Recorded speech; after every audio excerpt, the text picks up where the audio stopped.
Hi everyone! Again, welcome back dito sa aking YouTube channel. Again, this is Yana. And today's video, pag-usapan natin kung paano nga ba umutang sa BPI or paano mag-personal loan sa BPI. So, marami kasi yung mga nagtatanong na Miss Yana, saan ba kami pwedeng umutang? So, by the way pala, hindi po ako accredited agent, bali i-share ko lang sa inyo kung paano nga ba umutang dito. Ano nga ba yung mga features, yung mga general requirements, syempre, at kung ano yung mga kailangan nating tandaan para possible na ma-approve ng ating loan application or ano nga ba yung mga kailangan nating isaalang-alang. Okay? Pero bago ang lahat, panoorin niyo muna ito.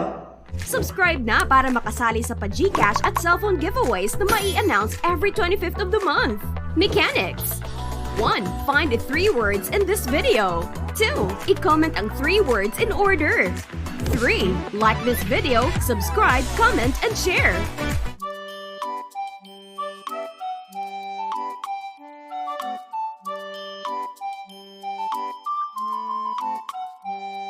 Let's get back to the topic. So, kagaya ng sinabi ko kanina, ang pag-uusapan natin ay kung paano nga ba mag-personal loan or bank personal cash loan nga po sa BPI. Marami po itong sakop at isa-isahin natin yan. And ang features po nito ay pwede po kayong makautang hanggang 2 million. Pero ng 2 million loanable amount, get up to thrice your monthly income. Ang possible na pwede niyong mautang ay 3 times ng inyong basic monthly salary or basic monthly income. And dito nga meron itong flexible installment terms. Same lang din naman siya with other bank na halos hanggang 36 months. So merong 12 months, 18 months, 24, 30, hanggang 36 months. Mahaba po yung ino-offer nitong si BPI na payment terms, kaya talaga magkakaroon tayo ng time para maghanap ng pambayad. At monthly nga po yung pagbabayad, unlike nga sa mga loan app, diba,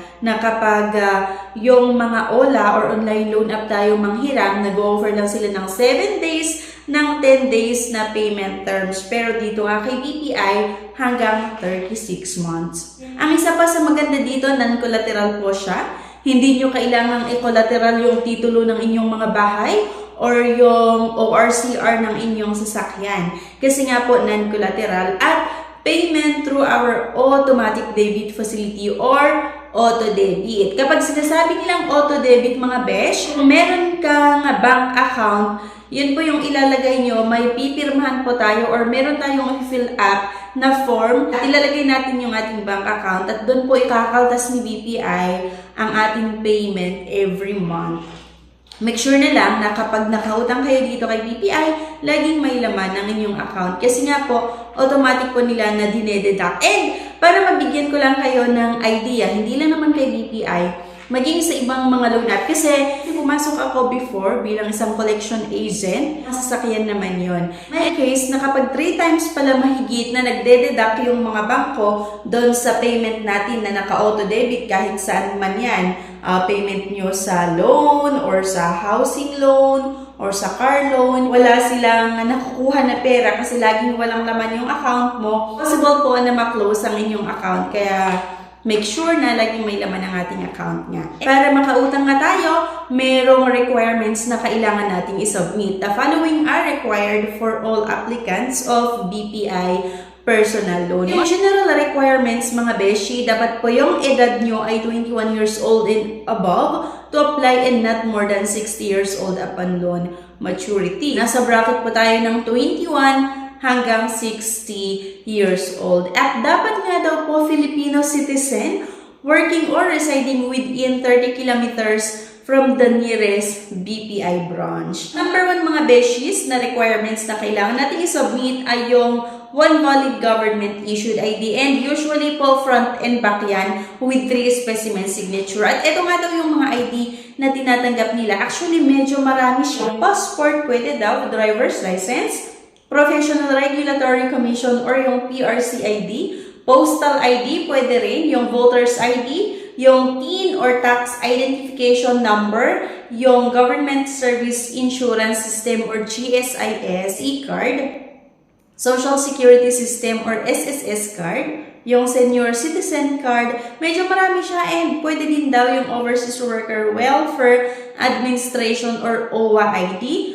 yung Overseas Filipino Workers or OFW ID. Basahin niyo na lang to. At ang pangalawang requirements ay yung proof of income documents. Maaari yung 3 months original payslip or yung latest BIR Form 2316 or ITR. Okay? So, ang una sa requirements ay yung valid government ID front and back with 3 specimen signature. Ang pangalawa ay yung proof of income nga. It's either yung 3 months original payslip or yung latest BIR Form 2316 or ITR. At kapag self-employed naman, yung gustong mag-personal loan kay BPI, ito naman yung mga requirements. 1 government-issued photo-bearing IDs. Siyempre, front and back pa rin yan mga beshi, yung ID. Halos lahat naman ng mga bangko, hindi lang kay BPI. At kailangan din po yung proof of income documents. Yung para sa proof of income documents, pwede yung DTI or SEC Business Registration Certification, yung 3 years audited financial statement at yung latest ITR Form 1700 or 1701. At pwede rin daw dito mga beshi yung Overseas Filipino Workers. Yung requirements naman ay 1 valid government ID or isang valid government ID front and back pa rin yan with 3 specimen signature at yung mga ID na tinatanggap ng BPI. Okay? Sa mga OFW, dapat po makapag-submit kayo ng isang valid government ID front and back with 3 specimen signature at syempre yung proof of income documents. Dito, for agency base, pwede yung latest and unexpired signed POEA contract or employment contract with boarding date, employment contract with boarding date for direct hire, latest 3 months proof of remittance at yung latest and unexpired POEA validated information sheet or yung latest POEA Overseas Employment Certificate OEC and latest employment contract or yung consularized COE if remitter is permanent resident in the country. At ito yung mga requirements naman for allotting income from remittance. Yung 1 na valid government-issued ID front and back pa rin yan with 3 specimen signature, proof of income documents, yung proof of remittance or latest bank statement where remittance is credited, yung latest and unexpired POEA validated information sheet or latest employment contract or consularized COE if remitter is permanent resident in the Philippines. Okay? Ito lang naman yung mga requirements na kailangan yung tandaan. And then, para nga makapag-apply kayo dito, ilalagay ko na lang din yung link sa comment section. Okay? Actually, itong link na ito ay nakuha ko lang din sa Google.